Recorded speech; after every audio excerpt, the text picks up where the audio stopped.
I can ask you a question.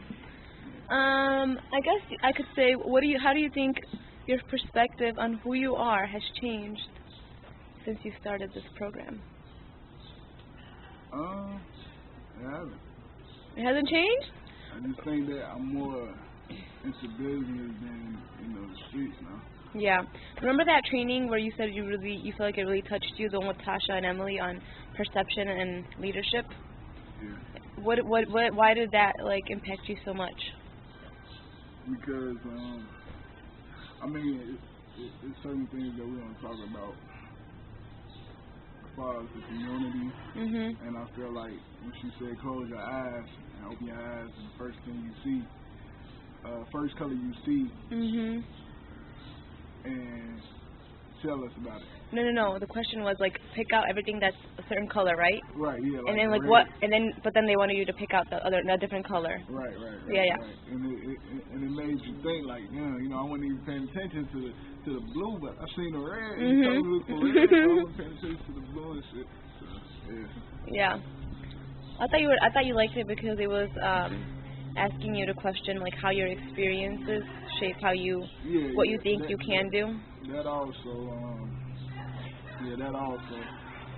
But yeah, all of it in general, I should say. Yeah. By the way, is this a new phone? Nah. Remember you were showing me music that time? I think you were playing. That was the other phone. Yeah, I got this phone, that phone right there, and fucking March 29th.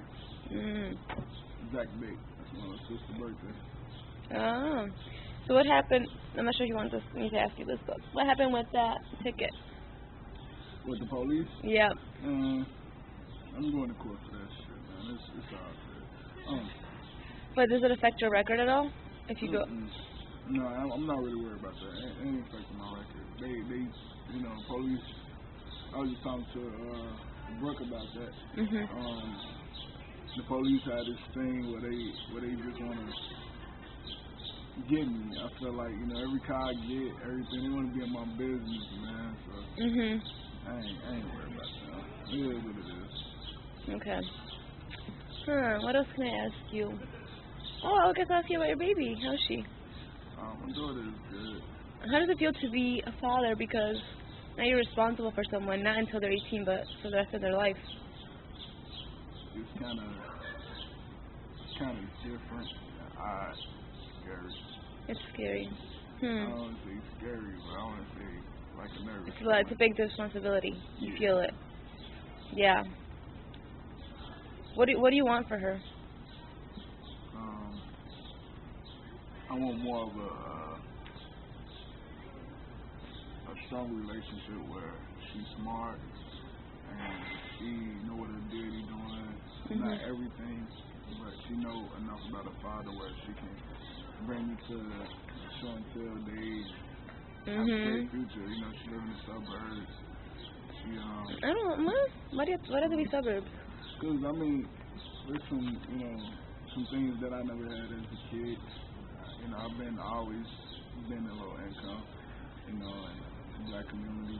I always seen black faces, gunshots, But let's say there's things in the suburbs. I mean, there's better parks or more programs and things. Wouldn't you rather do something to bring that to your community versus having to go somewhere else? It's a lot of stuff in my community, but people don't use it as a resource. You know what I'm saying? So it is what it is. You can lead, like they say, you can lead a horse to the water, but you can't make them drink it. So I feel like I like that. It's a lot in my community, but people not really using it today. Yeah. Their natural ability. Were you here for the training? I think you were. Remember I think his name was Robert Spicer.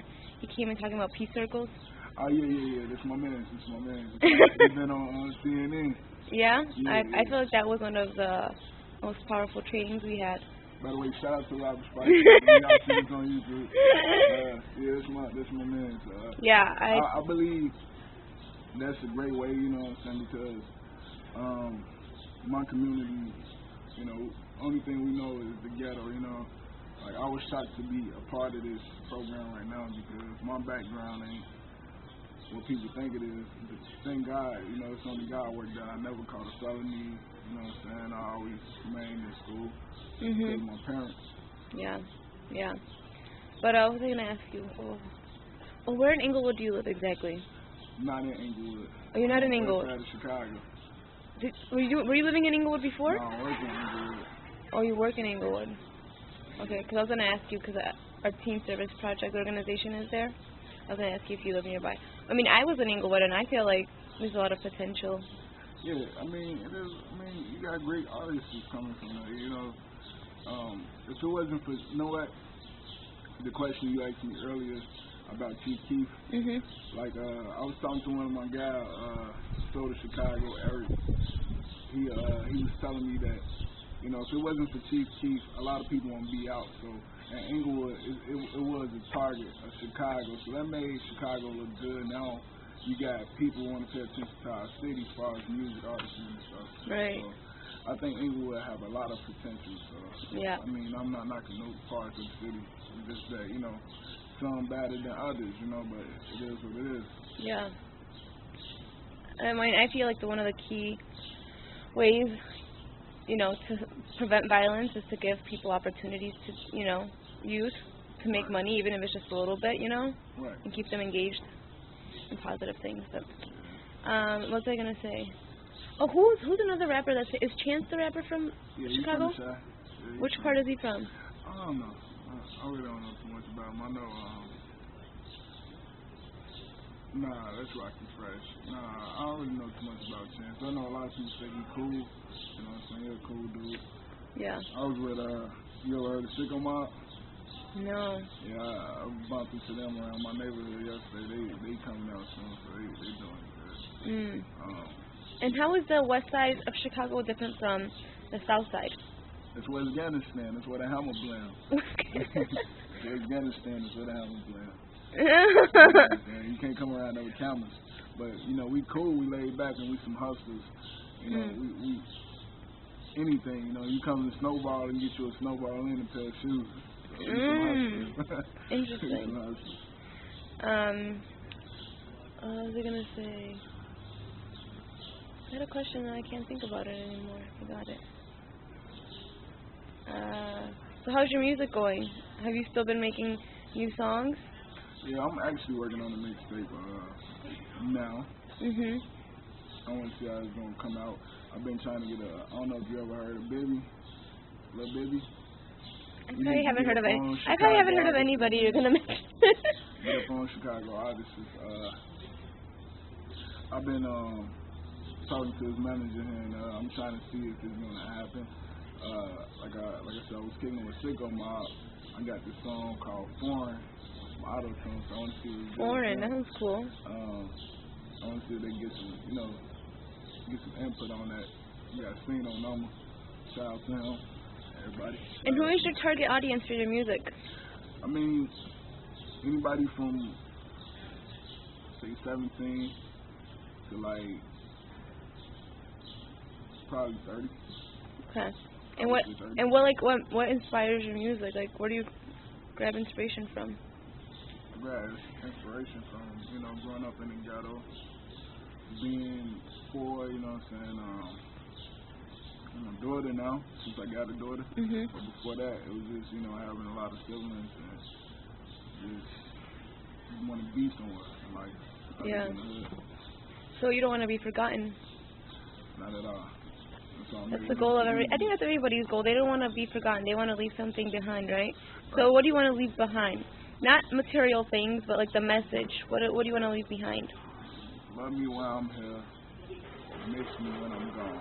That's all. I want to leave that quote behind. I want to leave. You can believe my words. Don't believe my words. Just follow my actions. You know. I want to leave that behind because like. My words really don't mean nothing. Like everything I'm saying in this interview, it don't mean nothing. It's an interview? Yeah, this is an interview. My first interview. Nice.